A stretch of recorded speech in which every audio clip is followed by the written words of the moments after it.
Halo semuanya, hari ini kita akan bongkar tuntas sesuatu yang bisa dibilang Google Maps-nya para pekerja sosial profesional, Standar Operasional Prosedur atau SOP. Ini bukan sekedar dokumen kaku, tapi ini adalah panduan yang memastikan setiap langkah kita itu terarah, efektif, dan yang paling penting, etis. Yuk kita mulai petualangannya bareng-bareng. Oke, jadi ini dia rute perjalanan kita. Kita akan lewati 5 tahapan utama. Mulai dari membangun pondasi kepercayaan yang super kokoh, terus kita akan main peran jadi detektif buat mendiagnosis masalah, sekaligus jadi arsitek untuk merancang solusinya. Abis itu, baru deh kita eksekusi. Dan terakhir, kita belajar cara mengevaluasi hasil dan menutup prosesnya dengan elegan. Tentu, semua ini dibungkus sama prinsip-prinsip inti yang jadi nyawa profesi kita. Tapi sebelum kita lari kencang, kita harus tahu dulu garis finishnya di mana kan? Nah, inilah tujuan akhirnya, keberfungsian sosial. Semua proses yang bakal kita obrolin ini, ujung-ujungnya cuma satu, yaitu bantu klien mencapai kondisi di mana mereka bisa mandiri, berdaya, dan berfungsi optimal di hidup mereka. Ini bintang utama kita deh. Baik, kita masuk ke tahap pertama. Tahap yang paling fundamental. Anggap aja ini lagi bangun rumah. Tahap ini tuh pondasinya. Kalau pondasinya goyang, ya udah, rumah sebagus apapun di atasnya bakal ikut runtuh. Jadi ini krusial banget. Jadi tujuan utama di tahap ini tuh kelihatannya simple, bangun rasa percaya. Tapi jangan salah, ini bukan sekedar basa-basi atau formalitas. Ini adalah syarat mutlak. Tanpa kepercayaan, pintu kepemahaman yang lebih dalam dan perubahan yang nyata itu nggak akan pernah kebuka. Terus gimana caranya bangun jembatan kepercayaan itu? Prosesnya tuh logis banget, mulai dari yang dasar. Perkenalkan diri kita siapa, jelaskan secara transparan apa tujuan kita, apa hak-hak klien, termasuk soal kerahasiaan. Ciptakan ruang yang benar-benar aman, di mana klien merasa didengar, bukan dihakimi. Nah, kesepakatan di awal dan sikap kita yang nggak membeda-bedakan, itu jadi kunci pembukanya. Dan ini, catat baik-baik, kepercayaan itu modal utama kita. Tanpa modal ini, klien nggak bakal terbuka. Kalau mereka nggak terbuka, asesmen atau diagnosis kita pasti dangkal. Kalau diagnosisnya dangkal, ya intervensi kita bisa salah sasaran total. Jadi, tahap pertama ini benar-benar menentukan nasib seluruh proses ke depannya. Oke, pondasi udah kuat, sekarang kita lanjut ke tahap 2 dan 3. Kalau tahap pertama tadi pondasi, nah 2 tahap ini tuh ruang mesinnya, otaknya dari semua operasi kita. Disinilah kita menganalisis masalah secara mendalam dan merancang solusinya. Di sini kita kayak punya 2 peran nih. Di tahap 2, asesmen, kita pasang topi detektif. Tugas kita ngumpulin semua fakta, semua petunjuk, dan paham situasinya secara utuh. Nah, begitu semua bukti terkumpul, di tahap 3, perencanaan, kita ganti topi jadi arsitek. Kita yang merancang cetak biru atau blueprint solusinya. Waktu kita jadi detektif, kuncinya adalah kedalaman. Kita nggak cuma ngelihat batuknya, tapi kita cari tahu apa virus penyebabnya. Jadi kita gali sampai ke akar masalah. Dan yang nggak kalah penting, kita nggak cuma nyari masalah loh, tapi juga potensi dan kekuatan yang klien udah punya. Semuanya harus dijaga kerahasiaannya dan dicatat dengan rapi. Nah, ini peringatan keras ya. Terburu-buru di tahap assessment itu sama aja kayak nyiapin resep kegagalan.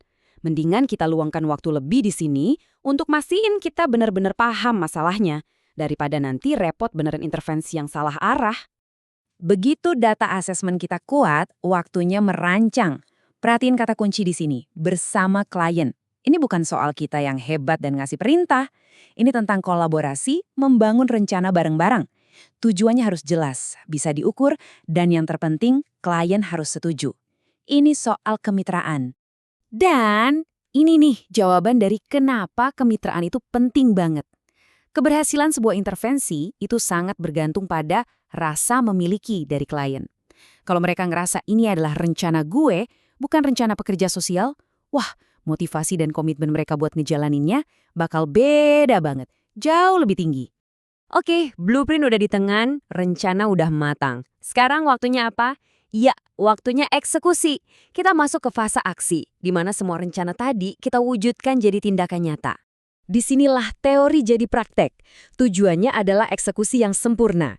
Kita menjalankan apa yang udah kita rancang bareng klien dengan standar profesional dan etika yang paling tinggi, dan mata kita nggak pernah lepas dari tujuan akhir kita. keberfungsian sosial klien meningkat. Langkah-langkahnya sangat praktis. Kita jalanin rencananya, kita pilih metode yang paling pas buat klien, dan kita harus berani merujuk kalau ada masalah di luar keahlian kita. Tapi, lihat lagi poin keempat, libatkan klien sebagai subjek aktif. Mereka bukan objek pasif, mereka partner kita dalam proses ini. Dan tentu, setiap kemajuan, sekecil apapun, wajib dicatat. Ini dia seninya jadi pekerja sosial. Di satu sisi, kita harus fleksibel, bisa beradaptasi sama situasi unik setiap klien, tapi di sisi lain, ada pagar yang nggak boleh kita langgar, standar profesi dan kode etik. Jadi, fleksibel itu bukan berarti seenaknya ya, itu adalah seni beradaptasi dalam koridor profesionalisme. Akhirnya, kita sampai di babak penutup dari siklus ini.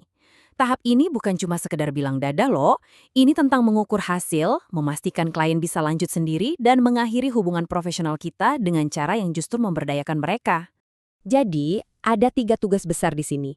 Pertama, kita evaluasi. Tujuan kita tercapai nggak? Kedua, kita pastikan keberlanjutannya. Gimana caranya klien tetap oke setelah kita lepas.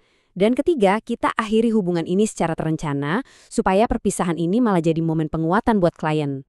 Nah, ini dia tindakan konkretnya. Evaluasi itu kayak lihat rapor. Kita bandingkan hasil sekarang sama tujuan di awal. Kalau ternyata masih ada kebutuhan lain, kita rujuk.